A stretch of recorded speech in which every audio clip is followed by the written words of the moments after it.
Hi, this is Jason Offutt, the author of Girl in the Corn.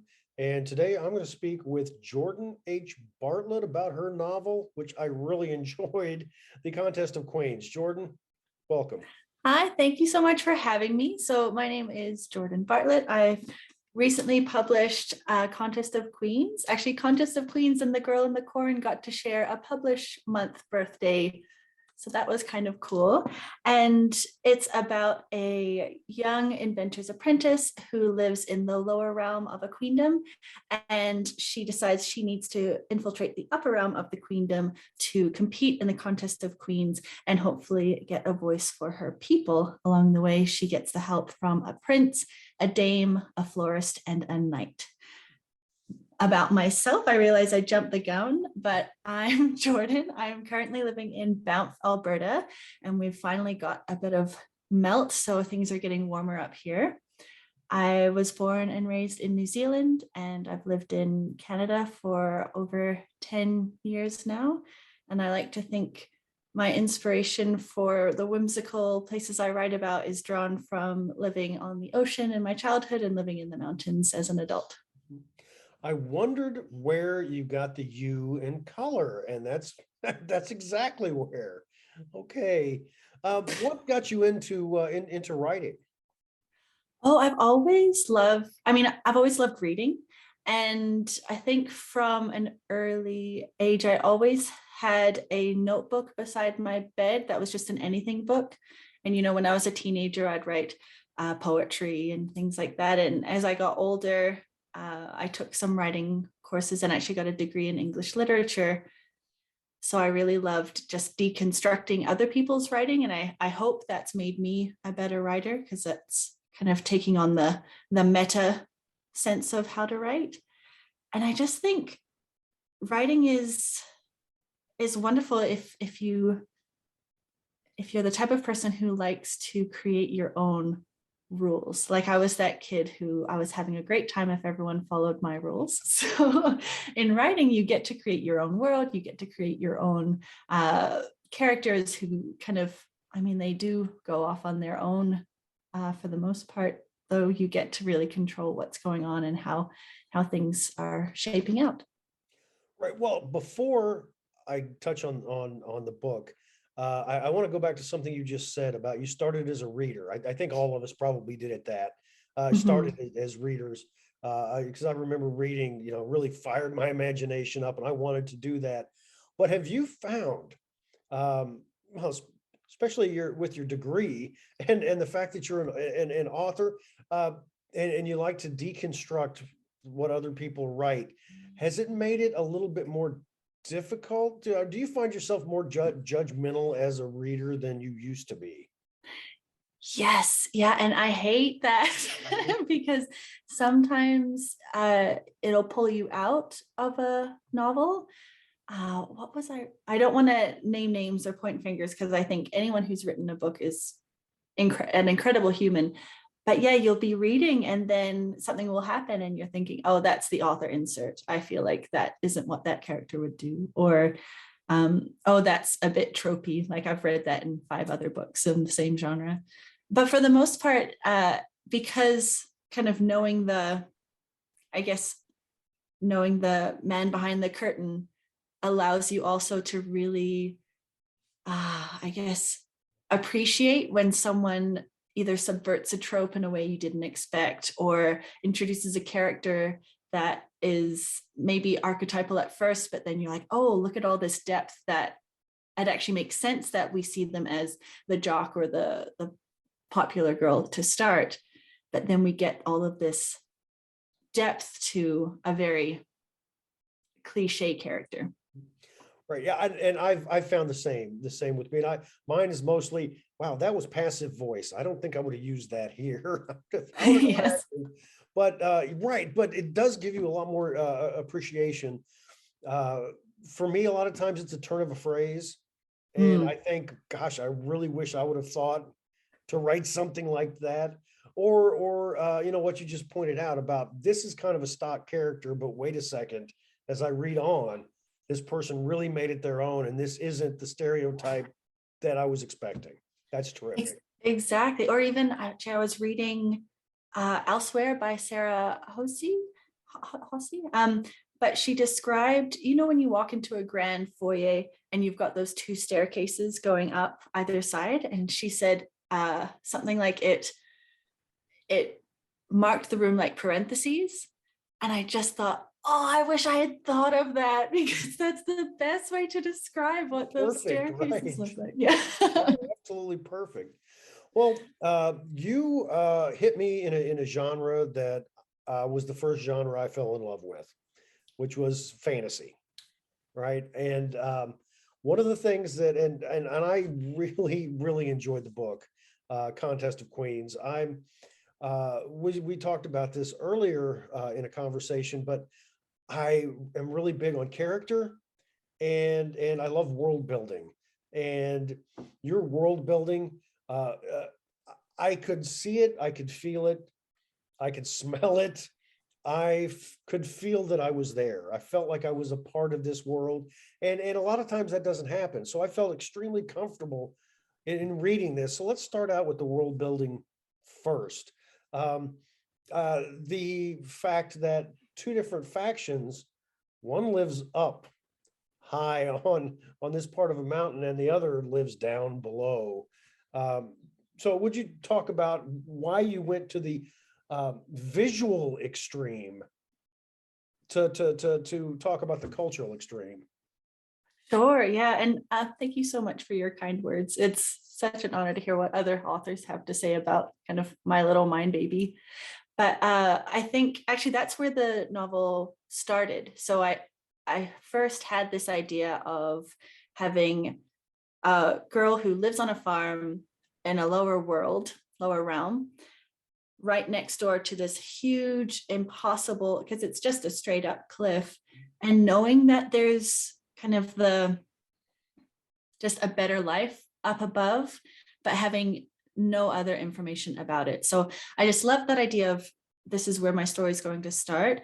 It's a really wonderful way too to give a visual for, because a huge theme in the novel is class divide. So you've got the upper realm with the upper class people, the lower realm with the lower class people. So it's just a nice visual to show it really is this gaping void between the two if you don't kind of put things in place that forces the two worlds to intermix. So yeah, and I think the culture then came up because of, if you're thinking, well, I have a lower realm, and initially the lower realm was going to be at sea level and the upper realm was going to be up in the clouds.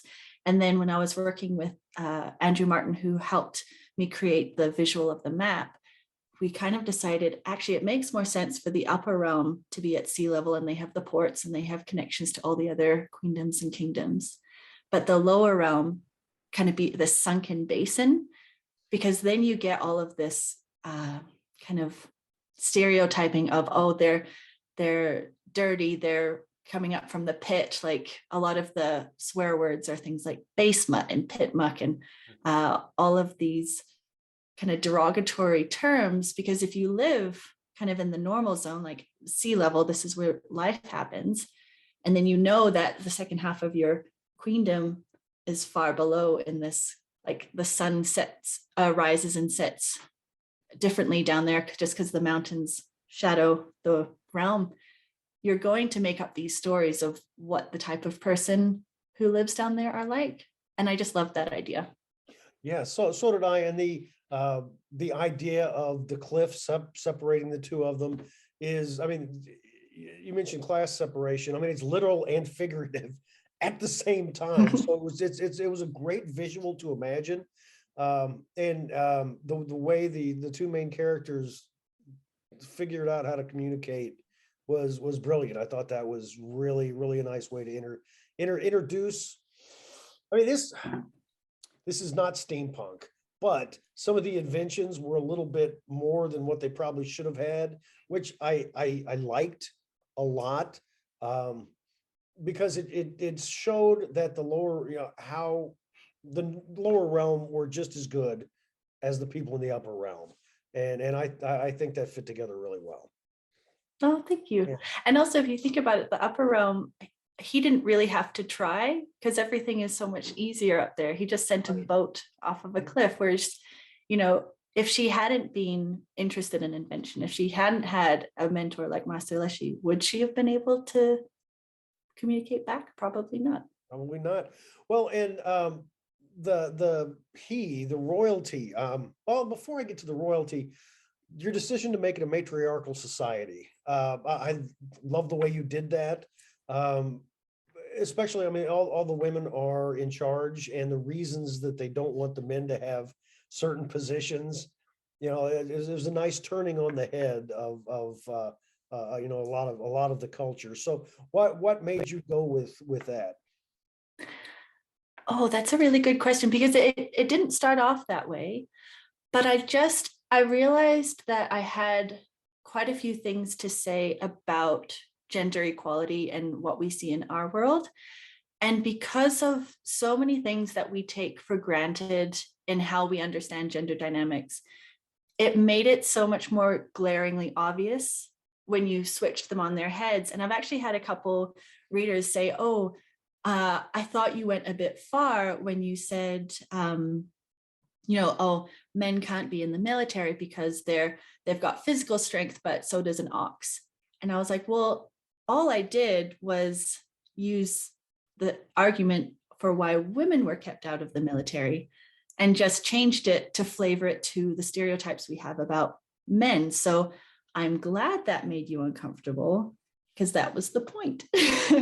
Right, right. And I did notice that, especially that discussion, because that fell later in Hmm. the novel. And yeah, because so that really stood out as well, that discussion, because I could see that. I could see, the discussion for women when not letting them in combat. They weren't strong enough, and it's, silly excuses like that. But yeah, you turned it right on their head, and I thought it was a really effective way. So Thank nicely, you. nicely done. Um, the contest was nice. The contest itself. Why did you make it that sort of a contest? Because if you look at, I've seen contests in fiction before, in either movies or books about marrying off a prince or a princess but not for the queen. You get to become the queen. Why did you go with the contest? I well, so I liked the idea of so it's a matriarchy, but it doesn't have to go from mother to daughter. I liked the idea of even if it's just an illusion of choice, where the right queen will be chosen by what that queendom needs for that generation. So when Connor or Cornelius, the prince, is designing the task, he has to keep in mind this isn't going to be a repeat of a previous contest because that was the contest for that era. What is it that I've learned from my mother, the queen, that this era is going to need? And I really wanted to make sure that and I don't want to give too much away, but I wanted to make sure that the tasks are not focused on like violence or anything combative, because there's a huge theme in the novel of division makes us weaker, unity makes us stronger. So if we're finding the queen for this era, what are the skills needed to help bring people together? And hopefully it's not violence. Right. And what you have done has mirrored one of my cardinal rules when I used to, when I was a newspaper editor. It's whenever somebody said, well, we've always done it this way. Well, we need to change it, Mhm. because that's not a good excuse. And that's exactly what you did. I mean, the times are different. The situation's different. We need to handle things differently in order to do things for the people today. And that's something in modern life we really need to do more of. Um, Mhm. and this being a fantasy, you didn't really go into fantasy elements as much as you could have. Why, how do you see this in terms of being a fantasy novel? Well, and so I was actually, because you're creating your world, and for me it was the stone was dropped where Jax, my main protagonist, lived under the cliff, and then the ripples created the world from there. And I realized very early on that magic systems are so hard to get right. And I know when I'm reading a book and they have, like, I was reading a book a while ago, and it had a lot to do with kind of like using blood, but there was never a sense of how much was needed for, saving this person or fixing this problem. And so as a reader, I just felt I don't really have stakes for this because I'm not sure the limit, I guess, of this magic. So I know for myself, if I was going to make a magic system, it had to be really solid, which is daunting. So I figured, well, what does this world need, and what messages do I want to create within the world? And I introduced those two kind of magical elements, where the main ones were the scry crystals, which was really fun to play with, because depending on how they're used, it could be a tool for entertainment or for oppression. And then If I may stop you for a second, Sure, it yeah. reminded me of that world's Alexa. Yes, yeah. Yeah, definitely like a prettier version of Alexa. No offense, Alexa. And then the other element were, of course, the griffins, because in my world, the gold comes from the golden shells of the griffin's eggs. So that's where the economy comes from. And also then there's that added element of kind of that hierarchy, where you've got the griffins, the altai on top, and then you've got the queen, and then you've got the aristocracy, upper realm citizens, and then lower realm citizens way down there. Well, and when it came to once you went through that, I mean, there are various levels when it comes to politics in this world. And I mean, with politics, with a magic system, if you were to have delved into religion, those each one of those individually are absolutely crazy to deal with. I thought you handled the politics really well, because we saw how everything was put together, and it wasn't so cut and dry. And I'm not going to go into anything because I no spoilers, but I do appreciate you handle the politics. And I was going to ask specifically about the griffins. Of Griffins are fantastic. I've used a griffin in one of my books before. They're so fun. I know, but what out of all the mythical creatures, why did you go with a griffin? Oh, that's a really good question. Well, I actually had the golden egg piece first, because way back when I was 15, and this was still a very vague sense of what the story was going to be, it was a Jack and the Beanstalk retelling, which my main character, Jax, that's where she gets her name from. Nice. It's so far removed from that 15-year-old dream that I can't really call it a retelling at all anymore. But for the contest with the 3 tasks, to help focus what I wanted each task to look like, I had the theme of the 3 things that Jack went to get from the giant. So we have the golden egg. Oh, I don't want to give anything else away. No. Yeah, but so I had the golden egg first, and I was thinking, what creature can I bring into this world that also doesn't have a lot of kind of baggage, I guess, from what the reader's going to expect. So dragon would have been a whole different thing, because then you've got also so many dragons in literature that people are going to be comparing it to. And I just really love, I think, just growing up, I always loved the idea of that flying lion. And in this book, the griffin has the eagle head, but I just love that flying lion as this ultimate symbol of, master of sky and land type creature. So yeah, it was the griffin I chose. Okay, no, that was terrific. Yeah, the king of the jungle and the king of the sky, together in one animal. And I think the Harry Potter franchise did everybody a favor by choosing a hippogriff instead of a straight griffin, because so the straight griffin's fair game. Yes, yeah. Right. Well, what do we have next from you? So I'm allowed to talk about it now, but I have a sequel coming out for the Contest of Queens, and that should be out sometime next year. No official dates yet. So the Contest of Queens is the first in the Freyan Chronicles trilogy. So Okay, excellent, yeah, excellent. Congratulations. I look forward thank to you very reading the much. second book of this. So where can people get your work? So CamCat's website has a lot of outlets that you can get it from. If you live in Banff, Canmore, Calgary, I have signed copies awaiting you at Cafe Books. I'll be doing a signing actually April 9th at Owl's Nest Books in Calgary.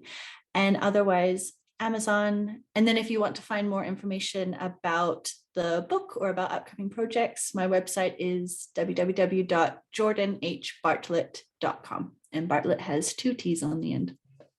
Hey, Jordan, this has been terrific. Again, I really enjoyed the book. I forgot to touch on the characters, but I could feel for the characters, especially Jax, and I felt sorry for Connor. Felt sorry for the boy. But I really appreciate you talking with me, and best of luck. Best of luck with Contest of Queens, and best of luck with writing that sequel. Thank you so much. It was such a pleasure. Thank you for having me. Okay, have a great day. You too.